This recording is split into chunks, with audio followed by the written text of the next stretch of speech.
Hi welcome back to my YouTube channel Kavya ವರಾಯನ ಶೈವ. ಇನ್ನು ಯಾರೆಲ್ಲ ನನ್ನ ಚಾನಲ್ನ ಸಬ್ಸ್ಕ್ರೈಬ್ ಮಾಡ್ಕೊಂಡಿಲ್ಲ ಪ್ಲೀಸ್ ನನ್ನ ಚಾನಲ್ನ ಸಬ್ಸ್ಕ್ರೈಬ್ ಮಾಡ್ಕೊಳ್ಳಿ. ಪಕ್ಕದಲ್ಲಿರೋಂಥ ಬೆಲ್ ಐಕಾನ್ನ ಕ್ಲಿಕ್ ಮಾಡಿದ್ರೆ ನಾನು ಹಾಕುವಂಥ ವೀಡಿಯೋಸ್ ನಿಮಗೆ ಫಸ್ಟೇ ಬರುತ್ತೆ, ನೋಟಿಫಿಕೇಷನ್ ಬರುತ್ತೆ. ನಾನು ಮತ್ತು ನನ್ನ ಮಗಳು ನಮ್ಮೂರಿಗೆ ಹೊರಡ್ತಾ ಇದ್ವು, ಅಂದರೆ ನಮ್ಮ ಅಮ್ಮನ ಮನೆಗೆ ಹೊರಡ್ತಾ ಇದ್ವು. ಅವರು ಮತ್ತು ನಾನು ಬಸ್ಸಿಗೆ ಹೋಗೋಣ ಅಂದ್ಕೊಂಡು ಹೊರಟ್ವು. ಅಲ್ಲಿಂದ ಅವರು ಕೂಡ ತುಂಬ ಅಂದರೆ ಅಜ್ಜಿ ಇಲ್ಲಿಗೆ ಬರೋದು, ನಮ್ಮ ಅಮ್ಮನ ಮನೆಗೆ ಬರೋದು ಅಂದರೆ ಅವ್ರಿಗೆ ತುಂಬಾ ಇಷ್ಟ. ಇಲ್ಲಿ ತುಂಬ ಜನ ಮಕ್ಕಳು ಸಿಗ್ತಾರೆ ಆಟಾಡಲಿಕ್ಕೆ ಅಂತ ಹೇಳಿ ಅವಳಿಗೆ ತುಂಬ ಅಂದರೆ ತುಂಬಾ ಇಷ್ಟ ಇಲ್ಲಿಗೆ ಬರೋದು ಅಂತ. ಅಂದರೆ ಅಲ್ಲೂ ಕೂಡ ಏನೇನೋ ಹೇಳ್ತಾ ಇದ್ಲು, ಇವಾಗ ಹೋಗೋಣ ನಡಿ ಅಂತವ.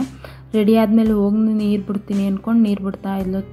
ಮೆಣಸಿನ್ಕಾಯಿ ಗಿಡಕ್ಕೆ ನೀರು ಬಿಡ್ತೀನಿ ಏಮ ಅಂದ್ಕೊಂಡು ನೀರು ಬಿಡ್ತಾ ಇದ್ಲು. ಅವರು ಹೊರಟಿದ್ದೀವಿ, ಬಸ್ ಬರೋ ಟೈಮ್ ಆಗೈತೆ. ಇವಳು ಬಂದು ಆಲ್ರೆಡಿ ಇದ್ರ ಹತ್ರ ಆಟಾಡ್ತಾ ಇರೋದು ನೀರಿನ ಜೊತೆ, ಗಿಡಗಳಿಗೆ ನೀರು ಬಿಡ್ತೀನಿ ಅಂತ.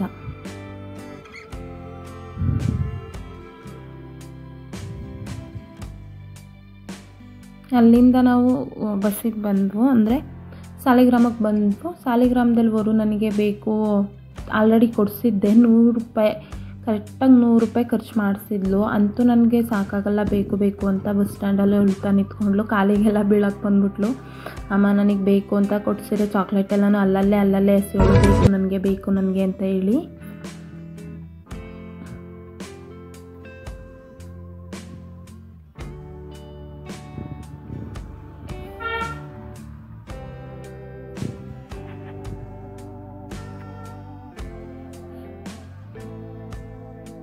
ಅವಳಿಗೆ ಕಿಂಡರ್ ಜಾಯ್ ಬೇಕಿತ್ತು ಅಂತೇಳಿ ತುಂಬಾ ಅಂದರೆ ತುಂಬ ಹಠ ಮಾಡ್ತಾಯಿದ್ಲು. ನನಗೆ ಕಿಂಡರ್ ಜಾಯ್ ತಗೊಡಮ್ಮ ಅಂತ. ಕೊನೆಗೂ ತೆಗೆಸ್ಕೊಂಡ್ಲು ಒಟ್ಟಿನಲ್ಲಿ.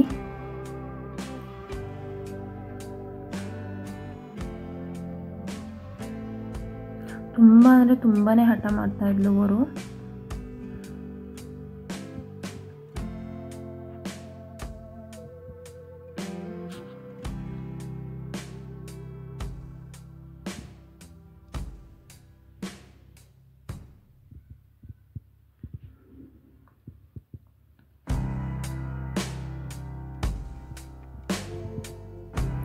ಕೊನೆಗೂ ice cream, Kinder Joy, Kurkure ಎಲ್ಲನೂ ತೆಗೆಸ್ಕೊಂಡ್ಲು. ಅವಳಿಗೆ ತಗೊಟ್ಮೇಲೆ ಖುಷಿ ಆಯಿತು. ಅವಳಿಗೆ ಬಸ್ಸಲ್ಲಿ ಕೂತ್ಕೊಂಡು ತಿನ್ಕೊಂಡು ಥ್ಯಾಂಕ್ಸ್ ಅಮ್ಮ ಅಂದ್ಕೊಂಡೆಲ್ಲ ಬಂದ್ಲು ಅವರು.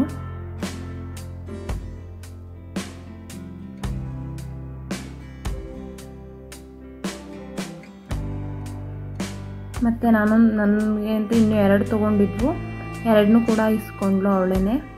ಕೊಡಮ್ಮ ನಾನು ಹರಿತೀನಿ, ನಿಂಗೆ ಹರಿಯೋಕ್ಕೆ ಬರಲ್ಲ ಅಂತ ಹೇಳಿ, ಅಂದರೆ ಐಸ್ ಕ್ರೀಮ್ ರ್ಯಾಪರ್ನ. ಅಲ್ಲಿಂದ ಬಂದು ಊರಿಗೆ ಬಂದ ಕೂಡಲೇ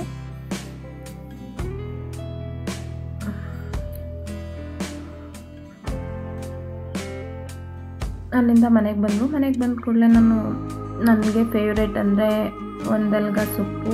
ಆ ಸೊಪ್ಪನ್ನು ಕುಯ್ಕೊಂಡು ರೊಟ್ಟಿ ಮಾಡೋಣ ಅಂತ ಹೇಳಿ ಆ ಸೊಪ್ಪನ್ನು ಕುಯ್ಕೊತಾನೆ ಇದ್ದೆ. ನಮ್ಮನೆ ಹಿಂದೆನೇ ಇತ್ತು ಆ ಸೊಪ್ಪು, ಪುದೀನ ಸೊಪ್ಪು ಒಳಗಡೆ ಬೆಳೆದಿತ್ತು ಅಂತೇಳಿ ಕುಯ್ಕೊಂಡ್ವು. ಈ ಸೊಪ್ಪು ತುಂಬ ಅಂದರೆ ತುಂಬಾ ಒಳ್ಳೆಯದು ಆರೋಗ್ಯಕ್ಕೆ. ಶುಗರ್ ಲೆವೆಲ್ನ ಕಂಟ್ರೋಲ್ ಮಾಡುತ್ತೆ. ಮತ್ತು ಯಾರಿಗಾರು ಎದೆನೋವಿರೋ ಅಂಥವ್ರಿಗೆ ಇದು ಬೆಸ್ಟ್ ಮೆಡಿಸಿನ್ ಅಂತ ಹೇಳ್ಬೋದು. ಬೆಳಗ್ಗೆ ಎದ್ದು ಖಾಲಿ ಹೊಟ್ಟೆಗೆ ತಿನ್ನೋದ್ರಿಂದನೂ ಕೂಡ ಸ್ಕಿನ್ ಇಂಪ್ರೂವ್ ಆಗುತ್ತೆ ಅಂತಲೂ ಹೇಳ್ತಾರೆ.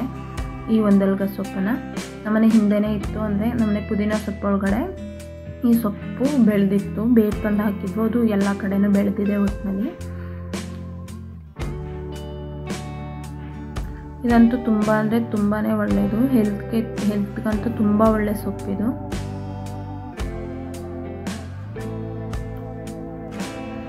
ನನ್ನ ಚಾನಲ್ನ ಸಬ್ಸ್ಕ್ರೈಬ್ ಮಾಡ್ಕೊಳ್ಳಿ. ಪಕ್ಕದಲ್ಲಿರೋಂಥ ಬೆಲ್ ಐಕಾನ್ನ ಕ್ಲಿಕ್ ಮಾಡಿದ್ರೆ ನಿಮಗೆ ಎಲ್ಲ ನೋಟಿಫಿಕೇಷನ್ನು ಸಿಗುತ್ತೆ. ನಾನು ಡೈಲಿ ವ್ಲಾಗ್ಸ್ನ ಅಪ್ಲೋಡ್ ಮಾಡ್ತಾ ಇರ್ತೀನಿ. ನನ್ನ ಚಾನಲ್ನ ಸಪೋರ್ಟ್ ಮಾಡಿ ಅಂತ ಕೇಳ್ಕೊತೀನಿ. ಸಬ್ಸ್ಕ್ರೈಬರ್ಸ್ ಇದ್ದಾರೆ, ವಾಚ್ ಅವರ್ಸ್ ಕಂಪ್ಲೀಟ್ ಆಗಬೇಕು. ಪ್ಲೀಸ್ ವಾಚ್ ಅವರ್ ಕಂಪ್ಲೀಟ್ ಮಾಡಲಿಕ್ಕೆ ಹೆಲ್ಪ್ ಮಾಡಿ ಅಂತ ನಾನು ಕೇಳ್ಕೊತೀನಿ ನಿಮ್ಗಳಿಗೆ. ನಿಮ್ಮ ಒಂದೊಂದು ಸಪೋರ್ಟು ಕೂಡ ನಂಗೆ ತುಂಬ ಇಂಪಾರ್ಟೆಂಟ್ ಆಗಿರುತ್ತೆ. ಇಲ್ಲೂ ಕೂಡ ನಮ್ಮದು ಪುದೀನ ಗಿಡ ತುಂಬಾ ಇತ್ತು. ತುಂಬ ಅಂದರೆ ಸಿಟಿಲಿ ಇದ್ದಿದ್ರು ಮೋಸ್ಟ್ಲಿ ಇಲ್ಲಾಂದ್ರೂ ಒಂದು 500ರಿಂದ 600 ರೂಪಾಯಿಗೆ ಸೊಪ್ಪು ಹೋಗೋಷ್ಟು ಪುದೀನ ಗಿಡ ಇತ್ತು ನಮ್ಮ ಮನೆ ಹತ್ರ. ನಾವು ಹಿಂದೆ ಹಾಕಿದ್ದೀವಿ. ಅದು ಫುಲ್ಲು ಸರೌಂಡಿಂಗು ಹರಡ್ಕೊಬಿಟ್ಟಿದೆ. ಅಲ್ಲಿಂದ ಬಂದು ಸೊಪ್ಪನ್ನ ಬೇಯಿಸ್ಕೊಂಡು ಬೇಕಾಗಿರೋಂಥದ್ದೆಲ್ಲನೂ ಹಾಕ್ಕೊಂಡು ಚಟ್ನಿ ಮಾಡಿದ್ದಾಯಿತು. ಅದರದ್ದು ಪಲ್ಯ ಮಾಡಿಕೊಂಡು ರೊಟ್ಟಿ ಮಾಡ್ಕೊಂಡು ತಿಂದು ನೈಟ್ ಆಗಿತ್ತು. ನಾನು ಮತ್ತೆ ನಾಳಿನ ವಿಡಿಯೋನ ನಾನು ಅಪ್ಡೇಟ್ ಮಾಡ್ತೀನಿ. ನಾಳೆ ಶಿವರಾತ್ರಿ ಹಬ್ಬ ಇದೆ. ಶಿವರಾತ್ರಿ ಹಬ್ಬದ್ದು ವಿಡಿಯೋನ ನಾನು ಅಪ್ಡೇಟ್ ಮಾಡ್ತೀನಿ, ಹೇಗೆಲ್ಲ ಆಯಿತು ಅಂತೇಳಿ. ನನ್ನ ಚಾನಲ್ನ ಸಪೋರ್ಟ್ ಮಾಡೋದನ್ನ ಮರಿಬೇಡಿ. Thank you so much. ಯಾರೆಲ್ಲ ನನ್ನ ಚಾನಲ್ನ ನೋಡ್ತಾ ಇದ್ದೀರಾ ನಿಮಗೆಲ್ಲರಿಗೂ ಥ್ಯಾಂಕ್ ಯು ಸೋ ಮಚ್ ಅಂತ ಹೇಳ್ತೀನಿ. ಇದೇ ರೀತಿ ನನ್ನ ಚಾನಲ್ನ ಸಪೋರ್ಟ್ ಮಾಡ್ತಾಯಿರಿ. ನಿಮ್ಮಿಂದ ವಾಚ್ ಅವರ್ಸ್ ಕಂಪ್ಲೀಟ್ ಆಗಬೇಕು. ಪ್ಲೀಸ್ ನನ್ನ ಚಾನಲ್ನ ನೋಡ್ತಾ ಇರಿ. Thank you so much.